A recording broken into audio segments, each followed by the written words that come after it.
Þessi þáttur unnin í samstarfi við Vestfjarðastofu.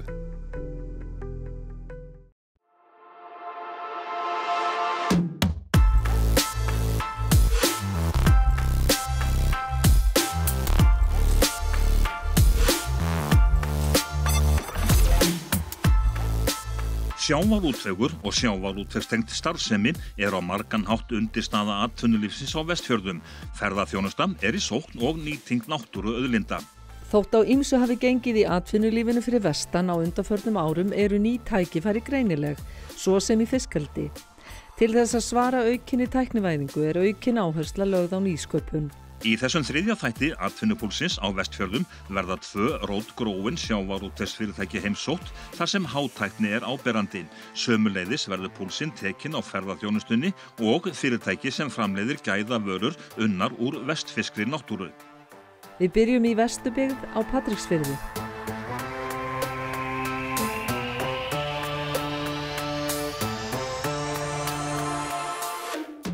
Sjávarútvegsfyrirtækið Oddi hérna á Patreksfirði burðarásinn í atvinnulífinu og nýjasta nýtt hjá fyrirtækinu vinnsla á laxi. Sjávarútvegsfyrirtækið Oddi hefur í áratugi verið burðarásinn í atvinnulífinu á Patreksfirði, sveitarfélaginu Vesturbyggð.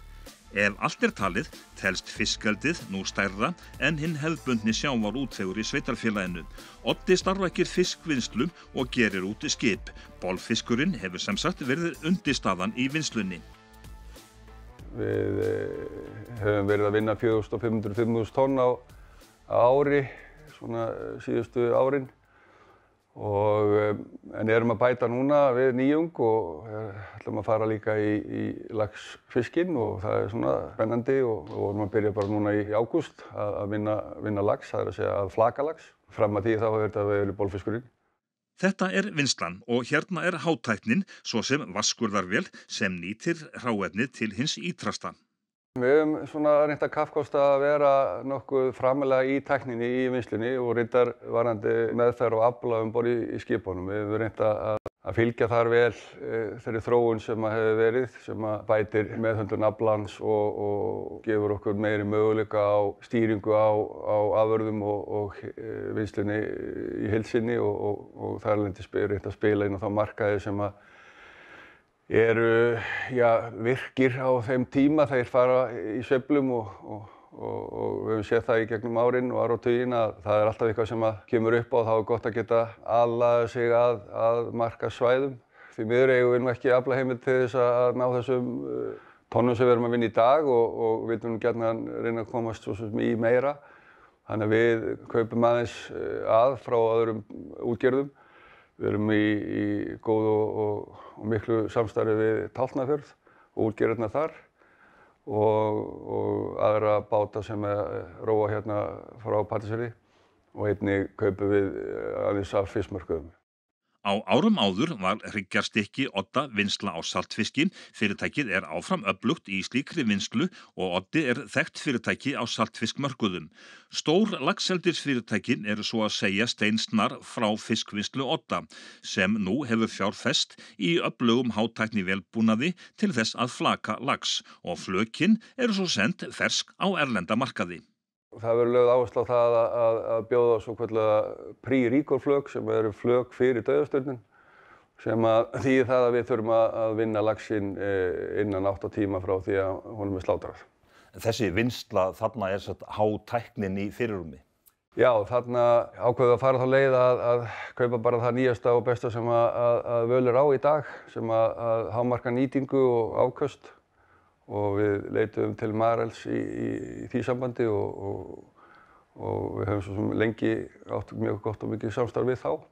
En þetta byggist á ferskleikanum og koma hráefninu ferskt eins fljótt á erlenda markaði eins og mögulegt Já, þetta eins og all annar ferskfiskvinnsla eins og í hvítfiskinum og í laxinum að við framleiðum fáum fiskinn inn á morgni og framleiðum hann farinn hér samdægurs og þá bæði í veg fyrir skip eða flug og þess vegna nú samgöngur þar sem ofarlega í okkar huga til þess að þetta geti gengið upp.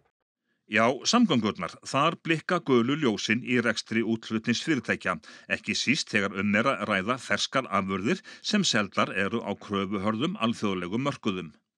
Þar gerð ofboðsleg krafa afhendingaröryggi og þess vegna það sem að samgöngunum skipta öllu máli til þess að vera á þeim markaði. Og því spurt hvort staðsetningin sé hamlandi. Jafnvel þóttu gjöful fiskimið séu svo að segja við Löndunabryggjuna. Með öðrum orðum hagstætt að reka öflugt fiskvinnslufyrirtæki á Patreksfirði.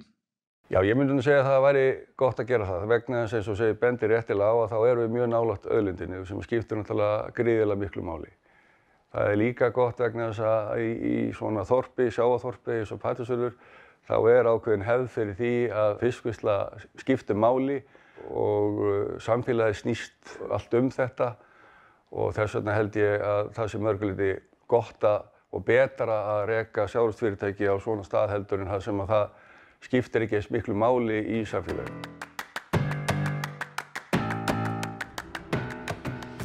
Höldum næst til Hólmavíkur. Þar rækjuvinnslan Hólmadrangur stærsta fyrirtækið. Starfsmenn eru rétt rúmlega 20, þannig að fyrirtækið gegnir mikilvægu hlutverki í atvinnulífi sveitarfélagsins. Rækjuvinnslum hefur fækkað mikið á undanförnum árum hér á landi, en vinnslan hefur haldist á Hólmavík. Rekstrarstjórinn segir að innviðir samfélagsins séu margt öflugir, verksmiðjan sé vel tækjum búin. Núna erum við með bara sorteringar og greiningavélar sem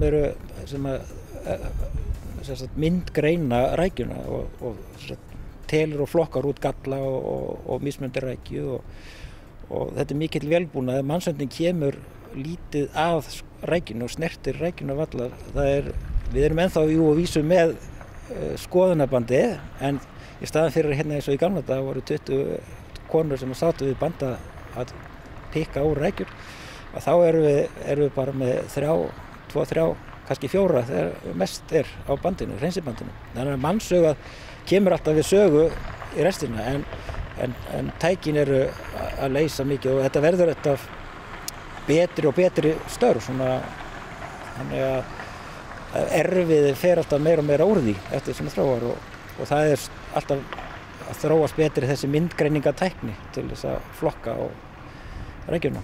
Sigurbjörn Rafn segir að störfin séu öll sérhæfð. Hólmadrangur uppfylli alla ströngustu staðla.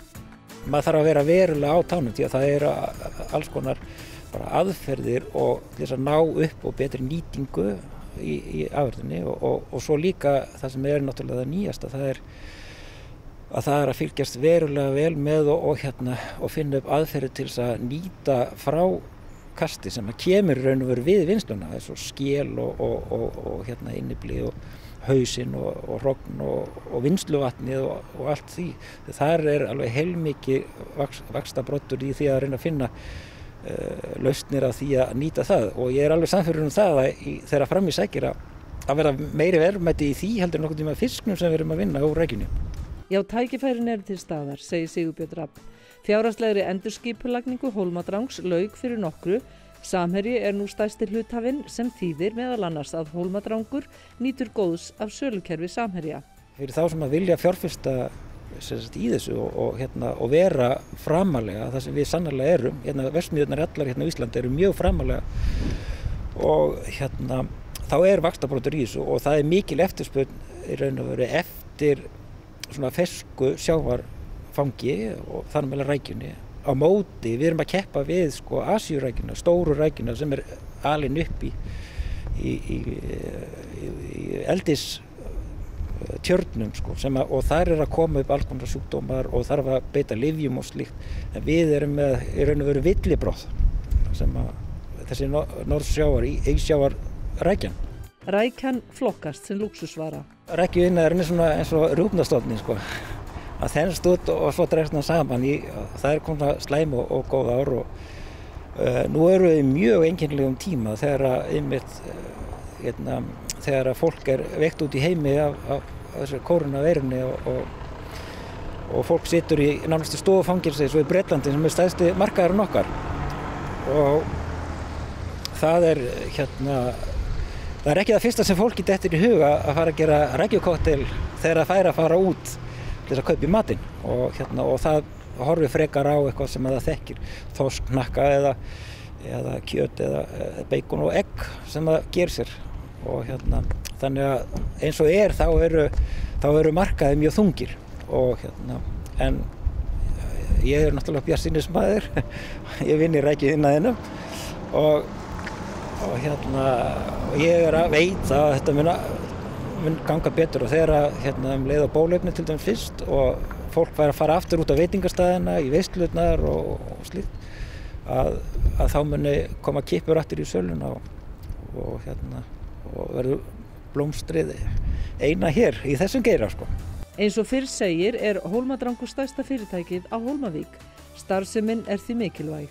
Það eru 20 fjölskyldur að baki, svona nokkurn veginn hægt að segja og þær eru náttúrulega, það tegir sig víða samfélagið, það alls konar þjónustugreinar og til dæmis svo bara það þarf að vera skóli til staðar og það þarf að vera bara afþreying og allt slíkt. Bara nútíma maðurinn vill fá sína afþreyingu og þannig að þetta skiptir verulega miklu máli að það sé stöðu innkoma og góð atvinna fyrir sem að styður þessa fjölskyldur Og staðsetningin Hólmavík á margan hátt hagstæð, segir Sigurbjörn Rafn.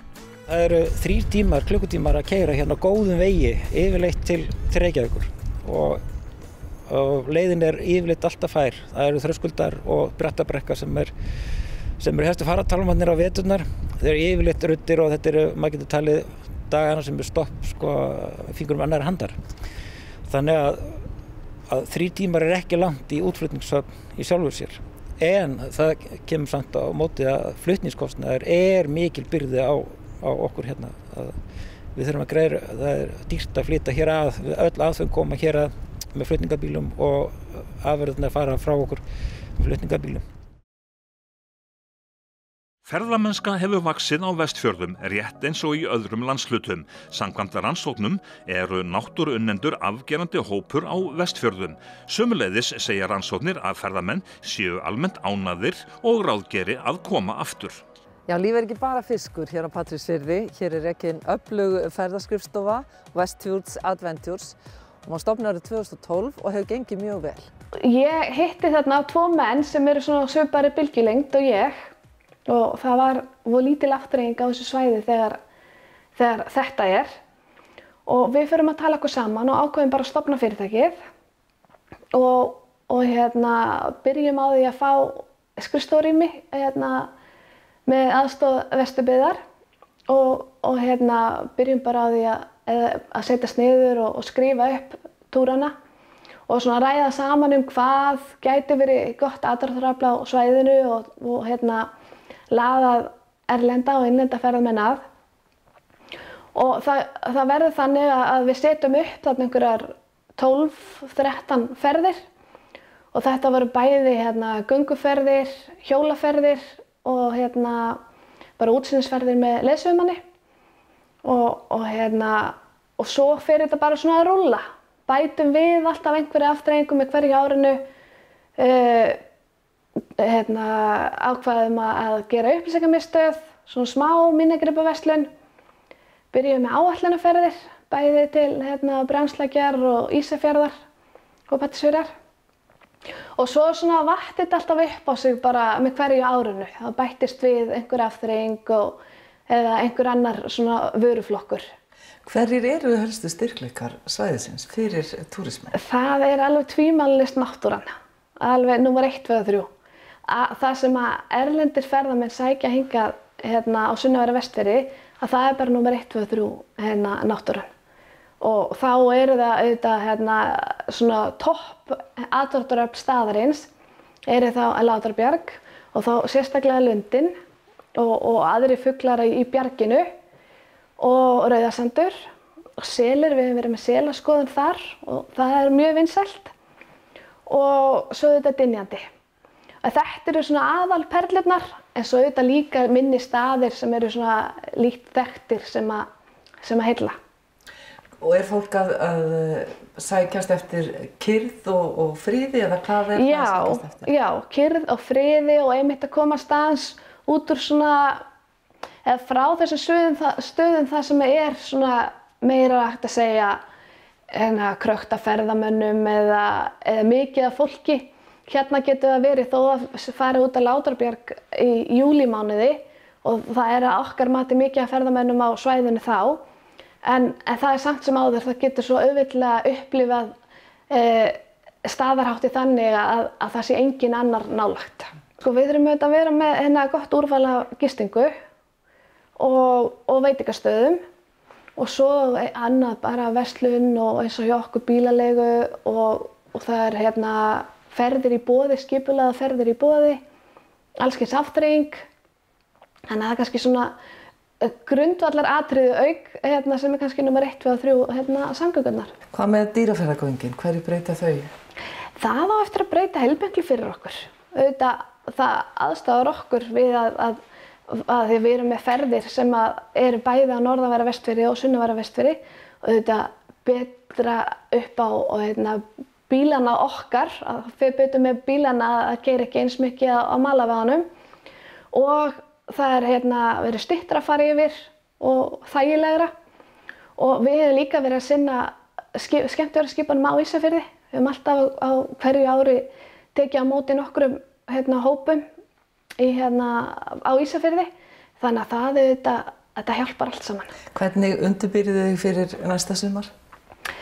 Sko, bara með markaðssetningu og að reyna að herja á það þó maður þurfi svolítið að passa sig upp á kostnað en að herja bara á hópana og senda tilboð og markaðssetja bara alveg vilt og galið. Maður sá það bara eins og á samfélagsmiðlunum að þessir Íslendingar sem voru að ferðast til Vestfjarða að þeir dreifðu mikið af myndum og það svo góð auglýsing að þannig ég held að það verði ekkert minna af Íslendingum næsta sumar. Næsta sumar lítur mjög vel út að öllu óbreyttu og já vona því að fá mun fleiri bókanir því að við erum auðvitað í afþreyingargeiranum og það kemur svona eftir gistingunni þannig að það bókast til daginn seinna en við erum búin að fá heilmikið af bókunum frá stórum hópum, minna frá einstaklingum, eðlilega eru þeir aðeins að halda það sér en ég á vona því að það eigi eftir að hrúast inn til mín eftir áramót þannig að það lítur mjög vel út.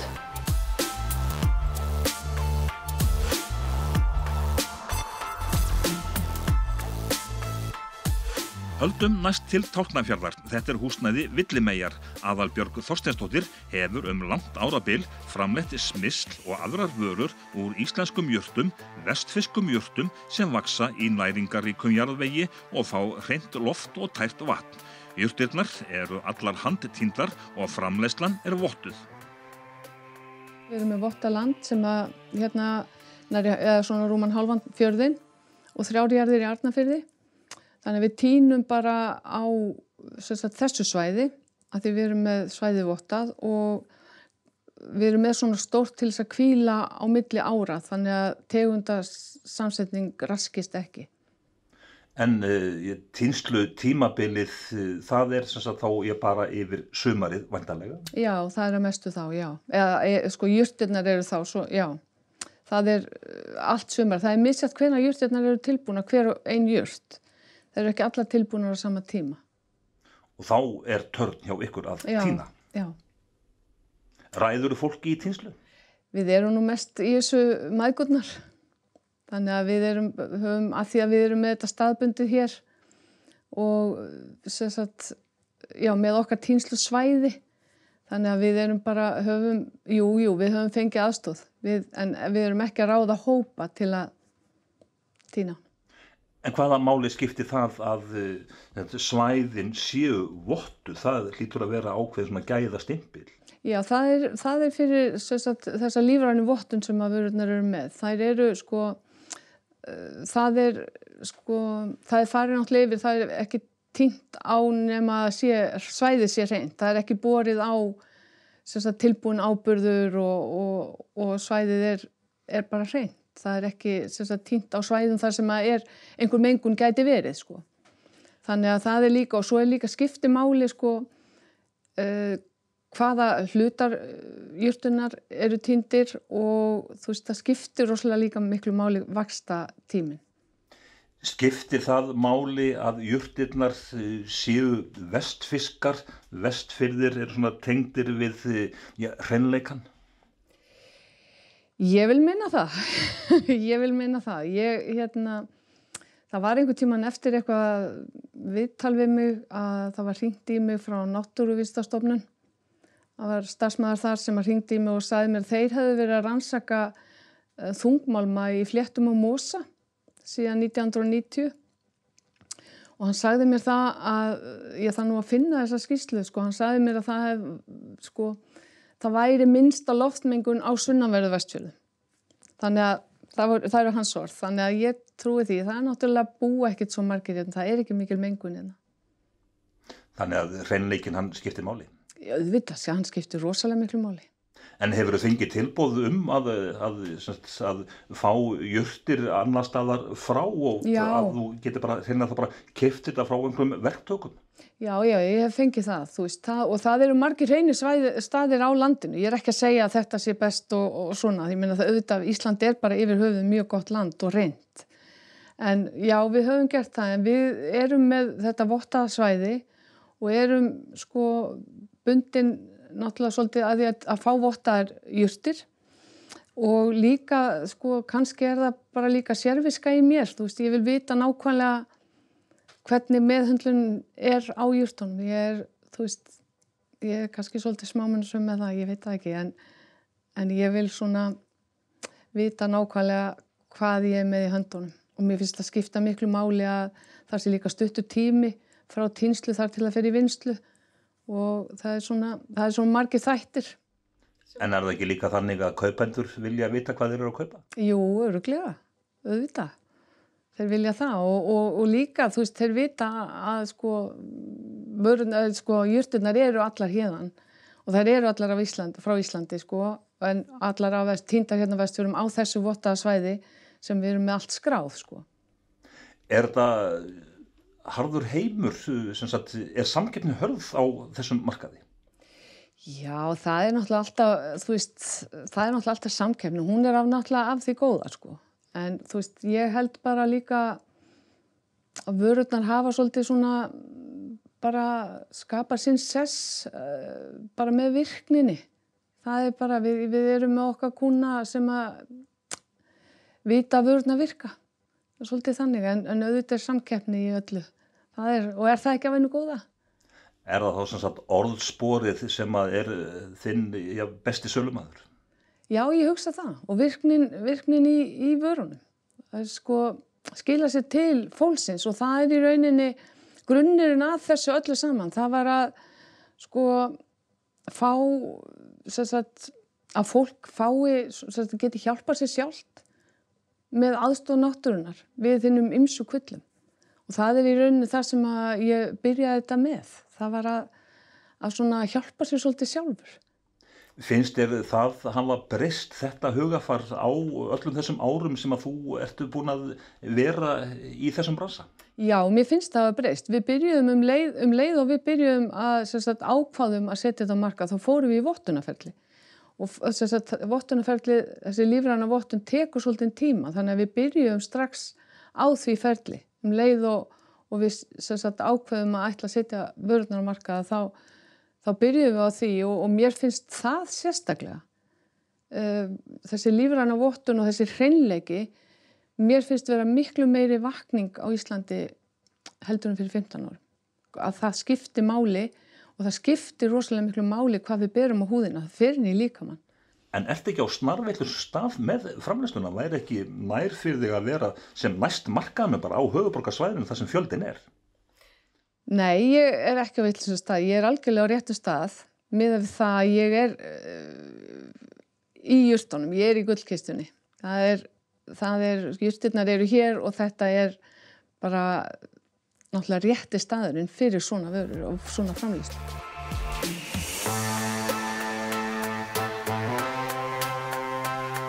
Í næsta þætti höldum við áfram að fjalla vestfirskt atvinnulíf.